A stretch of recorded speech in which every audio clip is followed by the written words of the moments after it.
Bliža se čas mature, no nekaj ga je še, ampak nikoli ne škodi, da si malo pogledamo kako celotno sliko. Se pravi, naš cilj je, da bi po vseh teh video vsebinah vi znali rešiti matematiko maturo, a ne? In zdaj lahko vse preverite, mogoče najprej vi poskusite rešiti, potem pa pogledate rešitve. Pri maturi je takole, a ne? Mi si bomo sposodili iz Republiškega izpitnega centra eno staro maturo, in sicer ta je bila v soboto, se pravi spomladanski rok je to bil, 3. junij 2017. Časa na voljo je zdaj 120 minut, lahko imate seveda nalivno pero pa kemični svinčnik, potem vse te žepne računale brez grafičnega zaslona in možnosti simbolnega računanja, ne. Šestilo, trikotnik, geotrikotnik, ravnilo, kotomir in trigonirje, pa tako, če imate geotrikotnik, imate vse to že podano. Ena stvar je še mogoče, ki bi opozorila, ko boste vse to napisali, so zadnje 3 naloge možne take, da si lahko od 3 izberete 2. In zelo je pomembno, da tudi na maturi to označite, katere 2 ste si izbrali. Tako, pravi, kaj je na vas? Na vas bo, da boste tule tudi označili, kje so te naloge, ko so se vam zdele dovolj lahke za rešiti.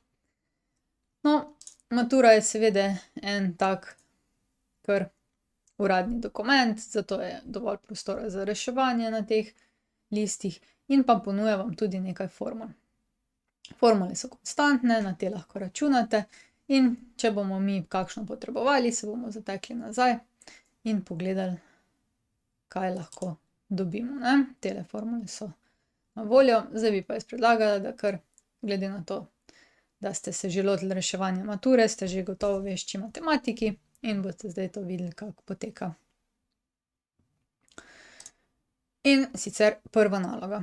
Zdaj, moj nasvet je vedno tak, nalog ne puščajte praznih, rešite, kolikor se da, vpišite kake formule, ki se jih spomnite, malo zblefirajte, če se da, drugače pa mislim, da so naloge v redu, a ne, tako da bo šlo. Evo, takole še samo priklopim moje pisalo, evo, pa gremo. Se pravi, vedno si dobro preberite navodilo, za A je 4 in B je 3, z uporabo žepnega računala izračunajte vrednosti spodnjih izrazov. Jaz bi vam predlagala, da greste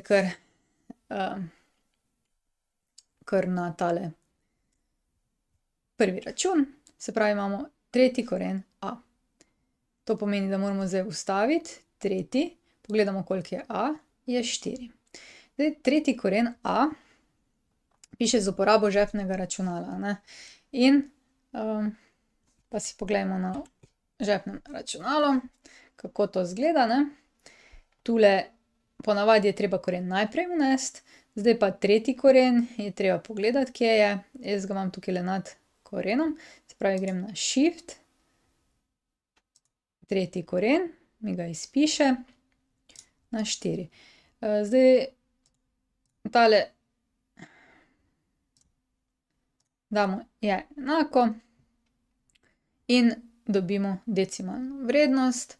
Zdaj, če nič ne piše, na koliko decimalnih je treba zaokrožiti, si izberite ene 2, mogoče 3, v glavnem zaokrožite tako, da boste znali zaokrožiti. Kaj to pomeni, ne? Zdaj, na računalu je bilo napisano 1, 5, 8, 7 pa tako naprej. Recimo, da se mi odločimo za 2 decimalki, ne, moramo za eno navzgor, se pravi, je približno napišemo, in sicer 1,59. Tako.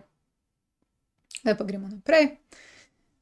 Pa sem jaz tule napisala A na 3, B na -2. A je 4, se pravi 4 na 3 krat B je 3, se pravi 3 na -2. Zdaj tukaj pač ali imate kalkulator ali ne, tole še lahko zdaj na pamet, 4 na 3 je 4 krat 4 je 16 krat 4 je 64, 3 na -2 je 1 / 3 na kvadrat in dobimo, da je to 64 devetin.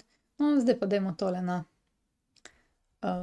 kalkulator, se pravi, zbrišemo prejšnji račun in damo 64, deljenje pa pomeni, ulomek pa pomeni deljenje, se pravi 64 devetin je. In dobimo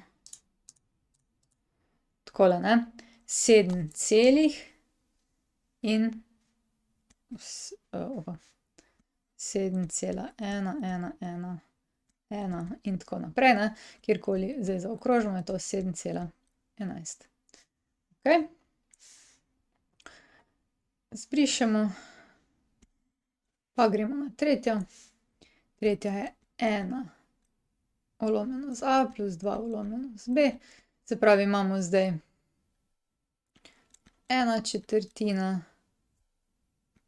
plus 2/3.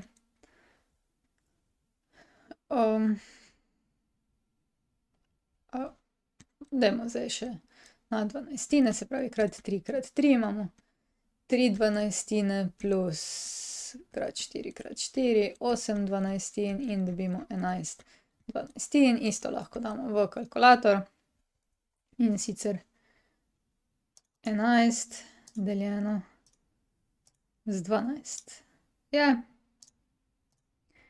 In dobimo, da je to 0,91166 na periodu oziroma približno 0,92, na primer na 2 decimalki.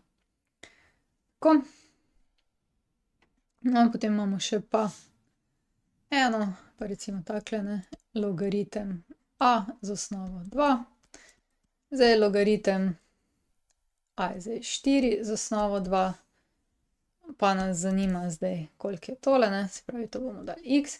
Logaritem moramo obrniti, se pravi 2 na x je 4 po definiciji, ne, se pravi osnova na tisto, kar je na desni strani, je tisto, kar je v logaritmu.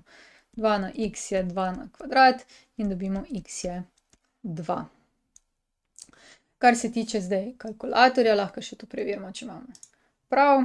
Samo da vidim, kaj imamo tole. Zdaj tukaj ste mogoče opazili, jaz logaritem imam samo desetiški, a ne, in zdaj, če bi hoteli neko decimalno vrednost, a ne, niti nimam tule, še imam tegale, se pravi, lahko damo tule 2, gremo naprej, 4 in je enako 2. Se pravi, tale tipka, ne, logaritem, ko ima kvadratke, je ta, ki nam izračuna logaritem. Tako, to je bila zdaj prva naloga, pa mogoče si poglejmo, če smo imeli vse prav, v rešitve.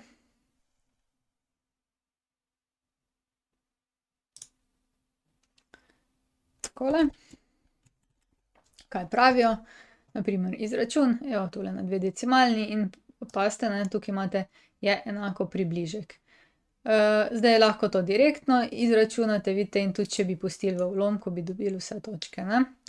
Lahko date direktno v kalkulator ali pa izračunate tako, kot smo, ne, kakor je pač. In pa tudi logaritem 4 z osnovo 2. A, poglejte, sreča, kandidat ne izgubi točke, če ne zapiše znaka približno. Lahko pa, da tega ne bi pisali, se pravi, vi, če boste delali približke, dajte ta znak za približke, pa ne boste nič oškodovani, ne. Tako. Pa gremo naprej na naslednjo nalogo. Prišli smo do konca. Če želite ali morate videti več, si poglejte na moji spletni strani ninarazlaga.si ali pa se naročite na moj YouTube kanal. Se vidimo!